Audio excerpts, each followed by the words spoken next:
हाय रे दैबा अरे हई गई तिरी के गीत रे अरे ढही गईल भाषा अब भोजपुरिया के भीतरे जब वहां के देहांत भइल 4 बजे सुबह में हम पहुंचनी तो वही दिन जना गई जी नहीं भाषा भोजपुरी के भीत ढह गई। आज हिंदी के गायक हो खस्तब चाहे लोकगीत के गायक हो खस्तब क्यों नहीं सन कलाकार भइलन ये पूरी भारत की धरती पर जे गायत्री बाबा के शब्द लेके अपना गीत में निखन गवले। उनका चलते हमरा के भी सम्मान के नजर से लोग देखेला तो हाय रे दैबा ताहिदी जान के कि अब लक्ष्मण लहरी के लेखनी संजोई के ओह तरह के सजाई के हमने के व्याकरण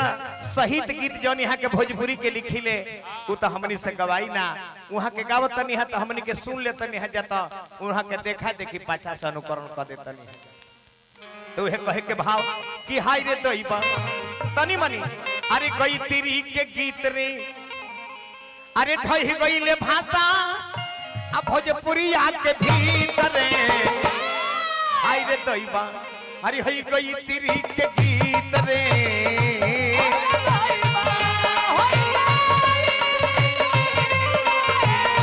हाय रे दैबा हई गई तिरी के गीत रे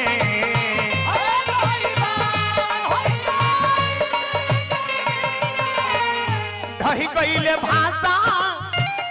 ढही गईले भाषा भोजपुरिया के भीतरे हाय रे दैबा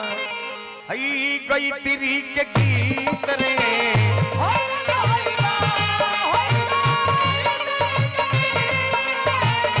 हाय रे दैबा हई गई तिरी के गीत रे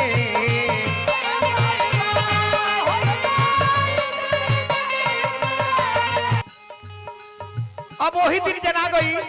कि गाना के चंदा मामा रहे हैं जैसे कि लड़का भी आज भी बोले जी के हो तो चंद्रमा जी सबके मुंह में लगेले हमारा बाबुओं के मामा लगेले तनी सरवन जी बैठ जाई अच्छा नहीं खेला रो बैठी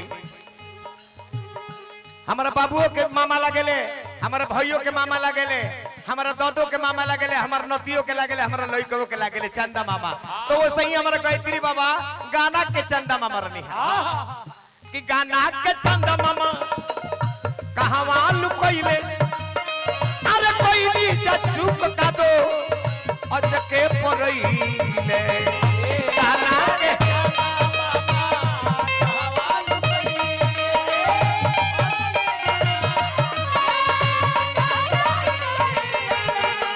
कहां मिली रे कहां मिली कहां मिली कहां मिली कहां मिली भाषा भोजपुरी में सही तरह हाय रे दैबा अरे हई गई तिरी के गीत रे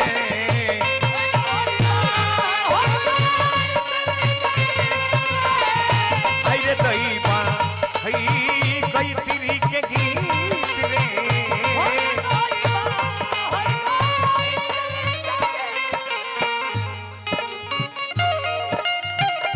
धन्यवाद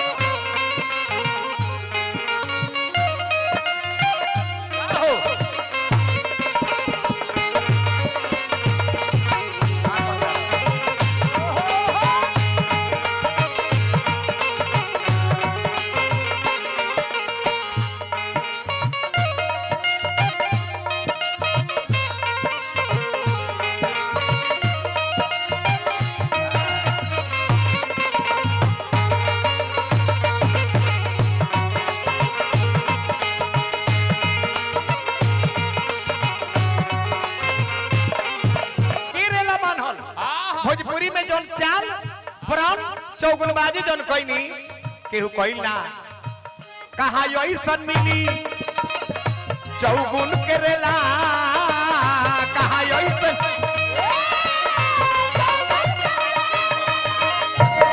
कहा यही सन मिली हो भोजपुरी ना करेला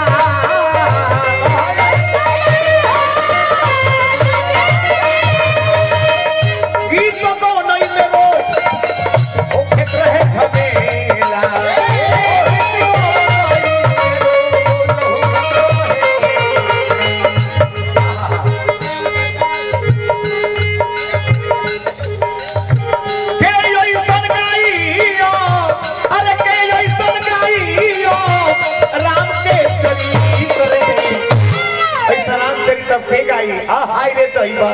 अरे हे कोई तेरी के गीत रे आई पहले हो आई पहले हो जब प्रिया के गीत रे हाय रे दैवा आई कोई तेरी के गीत रे हाय दैवा हाय